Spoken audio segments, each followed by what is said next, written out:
అందరికీ నమస్కారం. నక్షత్ర విచారణ ఛానల్ కి స్వాగతం. తులా రాశి వారికి జరిగే శుభాలు అశుభాలేంటో తెలుసుకుందాం. ఈ వీడియోని తప్పకుండా చివరి వరకు చూడండి. ఈ వీడియోని ఇంకా లైక్ చేయకపోతే వెంటనే లైక్ చేయండి. ప్రతిరోజు మీ రాశి ఫలాలు అందరికంటే ముందుగా తెలుసుకోవాలంటే క్రింద కనిపిస్తున్న రెడ్ కలర్ సబ్స్క్రైబ్ బటన్ ని క్లిక్ చేసి ప్రక్కనే ఉన్న బెల్ బటన్ ని యాక్టివ్ చేయండి.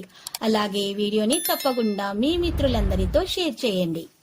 ఈ రోజు మీరు ఒక స్త్రీ వల్ల భారీగా నష్టపోతారు. దీనివల్ల మీరు బాధపడతారు, కానీ దానివల్ల ఏమీ లాభం లేదు. ఇప్పటికైనా పోయిందేమీ లేదు. అన్ని మర్చి మీరు మీ లక్ష్యం మీద దృష్టి పెడితే మీకు శుభం కలుగుతుంది. కాంట్రాక్టులు చేజారుతాయి. శారీరక రుగ్మతలు, వ్యాపారులకు చిక్కులు, ఉద్యోగస్తులకు పనిభారం. ఈ రోజు మీరు చూసినట్లయితే మీకు చాలా విషయాల్లో మీరు చాలా జాగ్రత్త వహించాలి. ప్రతిభ వెలుగులోకి వస్తుంది. ఆదాయం పెరుగుతుంది. అందరిలోనూ గుర్తింపు ఉంటుంది. వ్యాపారులకు చిక్కాకులు తొలగుతాయి. ఉద్యోగులకు సంతృప్తికరంగా ఉంటుంది. ఈ రోజు మీరు చూసినట్లయితే మీ యొక్క గ్రహ నక్షత్రాలను బట్టి స్నేహితులతో ఆనందంగా గడిపే అవకాశాలు ఉన్నాయి. మీ సేవలకు గుర్తింపు అనేది లభిస్తుంది. వ్యవహారాలలో విజయం లభిస్తుంది. ఆస్తిలో లాభం ఉంటుంది. వ్యాపారాలు మంచిగా లాభాలను ఇస్తాయి. ఉద్యోగాలలో వడిదడుకులు తొలగుతాయి. మరియు ఈ రోజు మీరు చూసినట్లయితే ఆదాయం కంటే ఖర్చులు పెరుగుతాయి. బంధువులతో తగాదాలు ఉండే అవకాశం కూడా ఉంది. ఆరోగ్య సమస్యలు కూడా తలెత్తుతాయి. కొన్ని కార్యక్రమాలు నత్తినడకన సాగుతాయి. వ్యాపారాలు నిరుత్సాహపరుస్తాయి. ఈ రోజు మీరు పంచాంగ వివరాలను బట్టి చూసినట్లయితే దూర ప్రయాణాలు చేసే అవకాశం ఉంది. కుటుంబ సమస్యలు చికాకు పరుస్తాయి.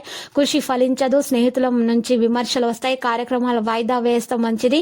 ఈ రోజు మీరు కొత్త విషయాలు కూడా తెలుసుకుంటారు. ప్రతిభా పాఠవాలు మీవి వెలుగులోకి వస్తాయి. ఆదాయం సంతృప్తినిస్తుంది. ఇంకా కార్యాలు ఫలిస్తాయి. కార్యసాధన చేయడం జరుగుతుంది. వ్యాపారాలు, ఉద్యోగాలు ఆశించిన విధంగా ఉంటాయి. ఈ రోజు మంచి ఫలితం అయితే అందుకోబోతున్నారు. ఆలోచనలు స్థిరంగా ఉంటాయి. వ్యాపారాలు, ఉద్యోగాల్లో ఇబ్బందులు ఎదురవుతాయి. అనారోగ్య సమస్యలు ఉంటాయి.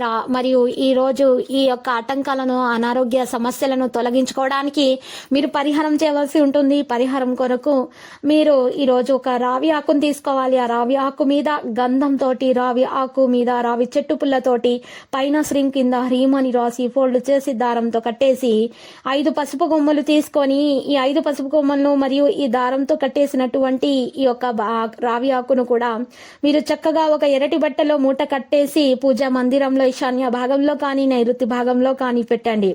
ఈ విధంగా చేయటం వలన మీ ఇంట్లో ఉన్నటువంటి నెగటివ్ ఎనర్జీ మొత్తం మీ నుండి కూడా నెగటివ్ ఎనర్జీ దూరం అయిపోతుంది. మీకు అన్ని శుభాలే కలుగుతాయి. అనారోగ్య బాధలు తొలగిపోతాయి. విద్యార్థులకైతే మంచి ఫలితాలు రావడం జరుగుతుంది. మీరు శుభవార్తలు అందుకుంటారు. ఇక లక్కీ సంఖ్య 17, లక్కీ కలర్ అయితే ఆవాలు. ప్రతిరోజు ఈ విధంగా రాశి ఫలాలు తెలుసుకోవడానికి వీడియోని తప్పకుండా లైక్ చేయండి. క్రింద కనిపిస్తున్న రెడ్ కలర్ సబ్స్క్రైబ్ బటన్ ని తప్పకుండా క్లిక్ చేయండి. లైక్ మరియు సబ్స్క్రైబ్ చేసిన వారికి ఈ రోజు ఏదో ఒక శుభవార్త వినాలని నేను దేవుణ్ణి ప్రార్థిస్తున్నాను. Thank you for watching this video.